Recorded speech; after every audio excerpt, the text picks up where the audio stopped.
Cabin filter is located on the passenger side of the vehicle, behind the glove box. Open the glove box. Unhook the dampener arm.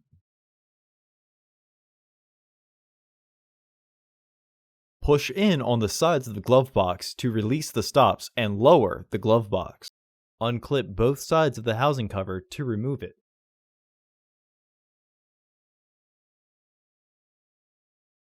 Remove the old filter from the housing and clean out any debris inside.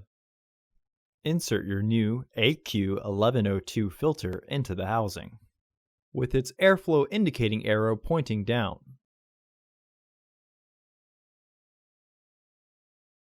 Reinstall the housing cover. Reinstall the glove box assembly.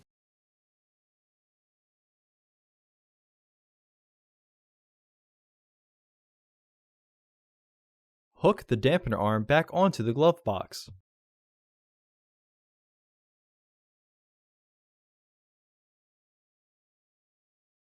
Close the glove box.